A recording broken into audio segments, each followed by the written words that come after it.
आज़ाद India में आपका खैर मकदम है। आपके साथ में आदिल खान आज़ाद। आयतुल्लाह अली खामनेई ने एक बयान दिया है उस ऑपरेशन को लेकर जो ईरान ने किया और दुनिया को एक मैसेज भी दे दिया है। बड़ा ख़ास है ये। लेकिन ईरान पर जो कथित हमला हुआ था उसकी कुछ तस्वीरें सामने आई हैं और ये कहा जा रहा है कि नुकसान हुआ है जो ईरान ने छुपाया। वो मैं तस्वीरें आपको दिखाऊंगा, खुद ईरान के जर्नलिस्ट ने शेयर की हैं। बाकी एक ऐसी खबर जिसके बारे में कह तो सकते हैं कि आईडीएफ की एक बटालियन पर पाबंदी लगाने की तैयारी में अमेरिका है, क्योंकि वो बड़ी कट्टरपंथी और उग्रवादी सोच की बटालियन है। लेकिन इस पर नेतन्याहू लाल हो गए। छोटा सा वीडियो है, आखिर तक देखिएगा। शुरुआत उस खबर से, ईरानियन लीडर ने जो है प्रेज किया है आईआरजीसी को, ईरान के उस एक्शन को जिसने पूरी दुनिया का एक जो है एक ख्याल और एक सोच ईरान के बारे में बदल कर रख दी, साथ ही अमेरिका और इजराइल के बारे में भी बदल कर रख दी। जहां ईरान इससे मजबूत हुआ, इजराइल के बारे में जो मुखालफत था वो बहुत हद तक कम हो गया। सुप्रीम लीडर अली खामनेई साहब ने कहा कि हमारी आर्म फोर्सेस ने जो दिलेरी, दानिश्वरी, अक्लमंदी, कुव्वत, ये सब जो पेश की है उसने एक नई मिसाल बनाकर रख दी है। और हमारी जो कुव्वतें हैं, कैपेबिलिटीज़ हैं, वो दुनिया के सामने अब सामने आ चुकी हैं, शाया हो चुकी हैं। और दुनिया अब ये जान रही है कि एक नया सिनेरियो बन रहा है पूरी दुनिया में। Our arm forces carried out this operation at the lowest cost and achieve great achievements. ये खास तौर से उन्होंने बात दो बार कही कि हमने बहुत कम लागत, बहुत कम कीमत के साथ जो अपने हथियार डेवलप किए हैं, उसके ज़रिए ईरान ने जो हमला इजराइल के ऊपर किया, या हमले की एक यूँ कहिए कि एक निशानी छोड़ी, उसने दुनिया के सामने ये मिसाल पेश की है कि अगर जज्बा हिम्मत हो तो कम से कम लागत में या संसाधनों की कमी में, पैसे की कमी में भी जो है कुव्वत हासिल की जा सकती है। अपनी सिक्योरिटी के लिए माल मसाला औजार तैयार किए जा सकते हैं।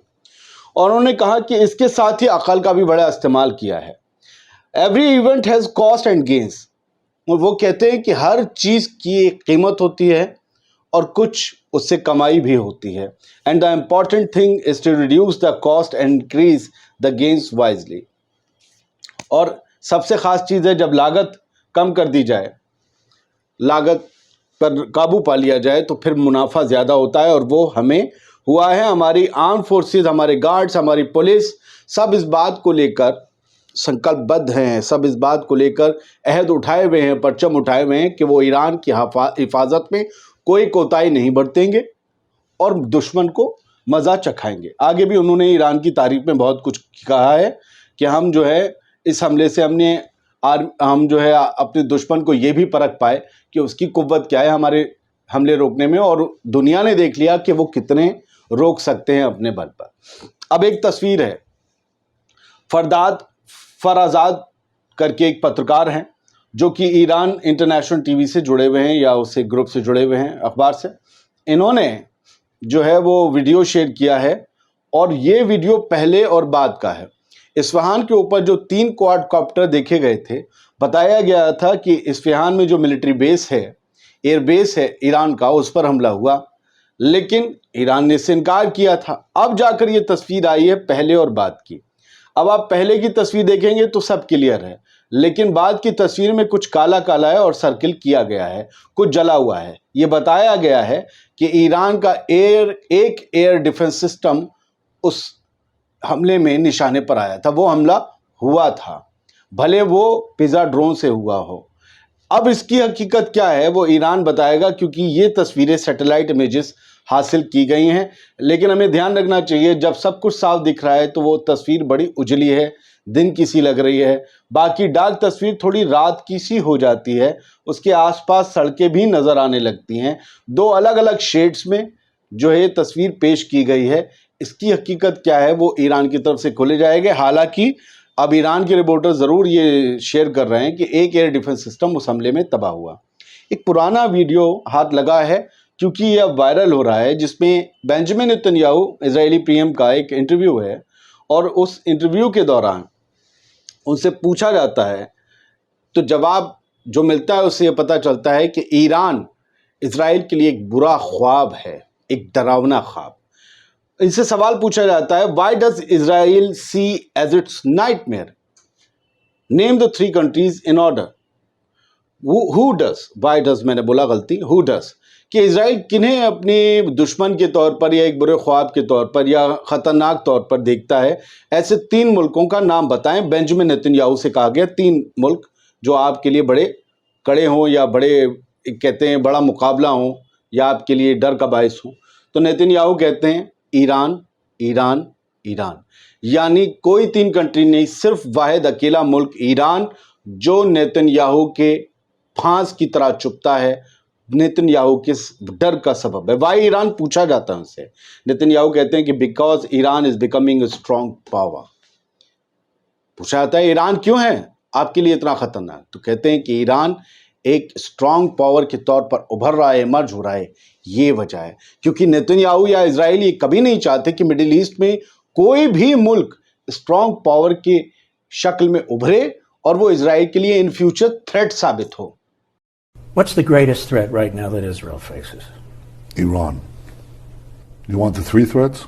Give me the 3 threats. Iran, Iran, Iran. अब आते हैं उस खबर पर जो कहा जा रहा है कि यूएस और इजराइल के रिश्ते बिगाड़ सकती है। ऐसा होगा नहीं, लेकिन आईडीएफ की एक बटालियन को बैन करने या उस पर कुछ सैंक्शंस लगाने के लिए अमेरिका तैयार है।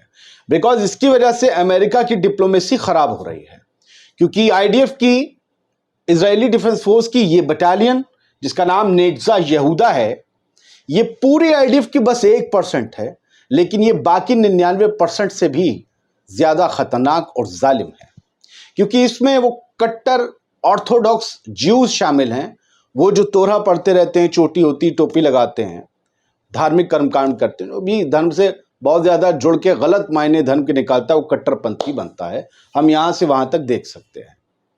तो ये कट्टरपंथी हैं, ये जो हैं किसी को कुछ नहीं समझते। मैंने फर्स्ट पोस्ट वेबसाइट पर इनके बारे में पढ़ा, इस नेट्जा के बारे में, तो पता ये चला कि भाई साहब लोगों को अलग पूजा पाठ का टाइम चाहिए होता है बाकी लोगों से। इनकी यूनिट में कोई भी नॉन ज्यूज भी नहीं होता कि मुस्लिम या क्रिश्चियन आ जाए, नहीं। इनकी यूनिट में कोई भी लड़की नहीं होती इनके ब्रिगेड में। तो ये जो है ना, ये पूरी तरीके से बहुत ज़्यादा कट्टरपंथी वाले हैं, ये किसी को कुछ समझते हैं नहीं।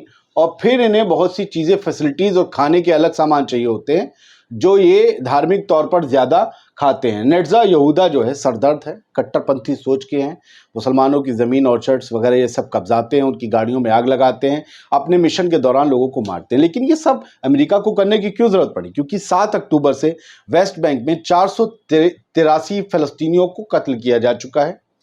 और ये अमेरिका के लिए बड़ी मुश्किल है, क्योंकि कल वेस्ट बैंक के नेबुलस में 19 फ़लस्तीनी मुसलमानों को मार दिया गया एक ऑपरेशन में। ये पहली बार है इतने लोग एक साथ वेस्ट बैंक में मारे गए हैं।